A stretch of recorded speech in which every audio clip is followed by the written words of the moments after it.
Welcome to the HTML2 by CSS training videos.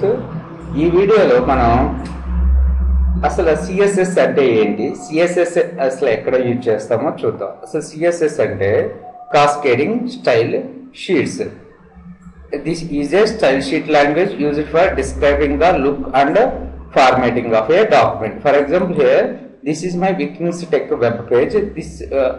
దీన్ని మనం ఏమంటాం, HTML డాక్యుమెంట్ కూడా అనొచ్చు. ఇప్పుడు ఈ పేజ్ ఉందనుకోండి, అబౌట్ అస్ పేజ్ అంటాం, పోస్ట్ అంటాం, లేకపోతే డాక్యుమెంట్ HTML డాక్యుమెంట్ అని కూడా అంటాం. సో ఈ డాక్యుమెంట్ని ఏం చేయొచ్చు మనం, describing the look and formatting of the document. ఇప్పుడు మీరు ఇక్కడ చూసినట్టయితే ఇది మన మెనూ బార్ ఎలా ఉంది. యాక్చువల్గా మనం ఓన్లీ HTML యూజ్ చేసుకుని మెనూ బార్ని క్రియేట్ చేసాం అనుకోండి, అంత లుక్ అండ్ ఫీల్ రాదు. అందుకని చెప్పి మనం CSSని యూజ్ చేసుకుని ఈ లుక్ తీసుకొస్తాం. ఇక్కడ చూడండి, సెర్చ్ బటన్ ఉంది కదా, సెర్చ్ బటన్లో మనం సెర్చ్ బటన్ క్లిక్ చేయగానే ఏమవుతుంది, వైట్ కలర్ మారుతుంది, బయటకు వచ్చేస్తే బ్లాక్లోకి ఉంటుంది. ఓకే, ఇవన్నీ కూడా ఇప్పుడు ఈ టెక్స్ట్ ఉంది, ఈ టెక్స్ట్కి కలర్ ఏం కనపడుతుంది, బ్లూ కలర్ కనపడుతుంది. సో పైకి వెళ్ళగానే రెడ్ కలర్ అవుతుంది. సో ఇవన్నీ కూడా మనం CSSలో సెట్ చేస్తాం. ఓకే, తర్వాత వచ్చి styles are added from to the HTML 4.0. అసలు స్టైల్ షీట్స్ని ఎక్కడి నుంచి యూజ్ చేయడం స్టార్ట్ చేశారంటే HTML 4 వెర్షన్ దగ్గర నుంచి స్టార్ట్ చేశారు. డెవలప్డ్ బై హకాన్ ఎంఈ అండ్ వెక్టబోస్. ఇక్కడ వరల్డ్ వైడ్ వెబ్ కన్సోర్టియంలో W3Cలో డెవలప్ చేశారనమాట. సో ఎప్పుడు డిసెంబర్ 17, 1996లో. తర్వాత HTML CSS సింటాక్స్ చూద్దాం. CSS సింటాక్స్ వచ్చేసి ఫస్ట్ సెలెక్టర్ ఉంటుంది. సెలెక్టర్ పక్కన స్పేస్ ఇచ్చి మనం కర్లీ బ్రాకెట్స్లో డిక్లరేషన్ రాస్తాం. CSS rule set consisting of selector and declaration block. ఇక్కడ H1 అనేది మన సెలెక్టర్. మీరు ఏదైతే ట్యాగ్స్కి, ఏవైతే ఎలిమెంట్స్కి మీరు స్టైల్ రాయాలనుకుంటున్నారో దాన్ని ఇక్కడ పెడతారు. సో దాన్ని సెలెక్టర్ అంటున్నాం. తర్వాత కర్లీ బ్రాకెట్స్లో ప్రాపర్టీస్, వాల్యూస్ రాస్తాం. ఇప్పుడు H1 ట్యాగ్కి మనం మన డాక్యుమెంట్లో H1 ట్యాగ్స్లో లేకపోతే పారాగ్రాఫ్లో 10-15 ఉన్నాయనుకుందాం. 10-15 వాటికి కలర్ బ్లూ రావాలి, ఫాంట్ సైజ్ వచ్చి 12 పిక్సెల్ రావాలి. ఇక్కడ కలర్ అనేది దాన్ని ప్రాపర్టీ అంటాం, వాల్యూ వచ్చి బ్లూని వాల్యూ అంటాం. ఓకేనా. సో బ్లూ వాల్యూస్ చాలా ఉంటాయి, రెడ్, గ్రీన్, RGB వాల్యూస్ కూడా ఇచ్చేస్తాం. తర్వాత ఫాంట్ సైజ్ మీకు ఎంత పిక్సెల్ కావాలంటే అంత పిక్సెల్ని చేంజ్ చేసుకుంటాం. సో ఫాంట్ సైజ్ అనేది ప్రాపర్టీ, కలర్ అనేది ప్రాపర్టీ, బ్లూ అనేది వాల్యూ, 12 పిక్సెల్ అనేది వాల్యూ, H1 అనేది selector. The selector refers to the HTML element you want to style. The declaration block consisting of one or more declarations separated by the comma. ఇక్కడ చూసినట్టయితే separated by the semicolons. So ఇక్కడ ఇదొక property అంతేనా. ఈ ప్రాపర్టీకి ఒక value ఉంది. So property తర్వాత ఏమిస్తున్నాము, కోలన్ ఇస్తున్నాము, దాని వాల్యూ ఇస్తున్నాం. తర్వాత ఇంకో ప్రాపర్టీ యాడ్ చేయాలంటే సెమీ కోలన్ తోటి సపరేట్ చేస్తాం. ఓకేనా. సో ఇక్కడ ఒక ఎగ్జాంపుల్ చూడండి. మీరు ఫస్ట్ ఇది తీసేస్తున్నాను. నార్మల్గా CSSని త్రీ టైప్స్ అంటారు. CSS inline style sheets, internal style sheets, external style sheets. మనం స్టైల్ షీట్స్ అన్ని ఒక సపరేట్ పేజ్లో రాసుకుని, అంటే .cs ఫైల్లో రాసుకుని దాన్ని అవసరం వస్తే ఇక్కడ కాల్ చేసుకుందాం. దాన్ని ఎక్స్టర్నల్ స్టైల్స్ అంటాం. అది నెక్స్ట్ వీడియోలో చెప్తాను, కమింగ్ వీడియోస్లో. ఇప్పుడు మనం ఇంటర్నల్ స్టైల్ షీట్స్ గురించి చూద్దాం. ఇంటర్నల్ స్టైల్ షీట్స్ అనేవి హెడ్ సెక్షన్లో డిక్లేర్ చేస్తాం.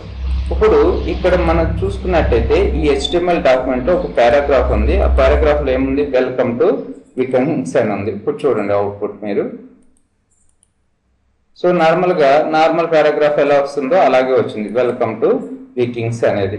బ్లాక్ కలర్, దీని పిక్సెల్ వచ్చేసి 8 పిక్సెల్ అనుకుంటా, బై డిఫాల్ట్గా ఉండే పిక్సెల్ సైజ్ వచ్చింది.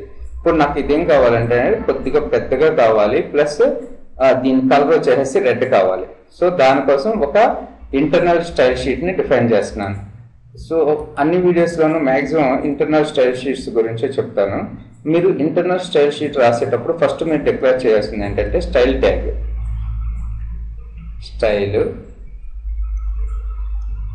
సో స్టైల్ ట్యాగ్ నేను చేస్తున్నాను ఇందులో హెడ్ సెక్షన్లో. సో స్టైల్ తర్వాత type equals to with in the double quotes text by CSS ఇలా రాయండి. తర్వాత ఇందులో ఏ వేవ్ ట్యాగ్స్కి మీరు కలర్స్ చేంజ్ చేద్దాం అనుకుంటున్నారు, ఫార్మాట్ చేద్దాం అనుకుంటున్నారు, దాన్ని ఇక్కడ నేను P ట్యాగ్ కదా చేంజ్ చేయాలనుకునేది. సో ఇక్కడ P అని డిక్లేర్ చేస్తున్నాను. అంటే P అనేది ఇక్కడ ఏంటిది, ఒక సెలెక్టర్ తర్వాత దీనికి ఏ కలర్ రావాలనుకుంటున్నాను, కలర్ COLOR. కలర్ అనేది ఒక ప్రాపర్టీ, బాగా గుర్తుపెట్టుకోండి. సో కలర్ని చేంజ్ చేయడానికి కలర్ అనే ప్రాపర్టీని యూజ్ చేస్తున్నాను. దాని వాల్యూ వచ్చేసి రెడ్. చూడండి ఇప్పుడు. సో రెడ్ అయింది కదా. కావాలనుకుంటే మీరు బ్లూ తీసుకోండి, లేకపోతే గ్రీను, లేకపోతే గ్రే.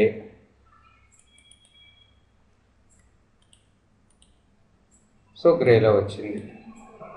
సో తర్వాత గ్రీన్ తీసుకుంటున్నాను. తర్వాత వచ్చేసి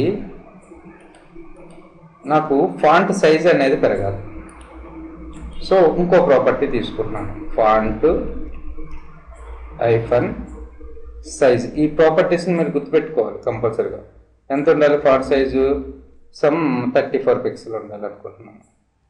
34 px అని రాయండి.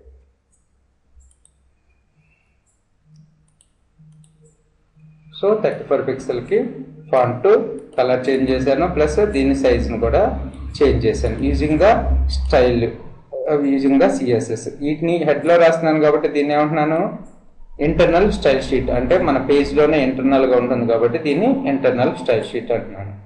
సో ఏమేమి ప్రాపర్టీస్ వచ్చినాయి, కలరు, ఫాంట్ సైజ్ వాల్యూ అంతా 34 పిక్సెల్. అసలు మీరు PX తీసేది చూడండి, రన్ అవుతుందని చూడండి. రన్. సో రన్ కావట్లేదు కదా, కంపల్సరీగా మన PX అని ఒక పిక్సెల్స్. సో ఈ కలరు అన్నోన్ వాల్యూ ఇస్తాను, అసలు ఎలాంటి కలర్ ఉందో లేదో కూడా తెలియదు. సో రన్ అవుతుందా, రన్ కావట్లేదు. ఓకేనా. సో ఇక్కడ ఏమేమి కలర్స్ ఉన్నాయి, ఏమేమి ప్రాపర్టీస్ ఉన్నాయి అనేది మనం మ్యాండేటరీగా మైండ్లో గుర్తుపెట్టుకోవాలి. Thanks for listening. ఇప్పుడు ఇంకోటి చూడండి, ఇంకో P ట్యాగ్ తీసుకుంటున్నాను. ఇందులో మై నేమ్ ఈజ్ రమేష్ అని ఇస్తున్నాను.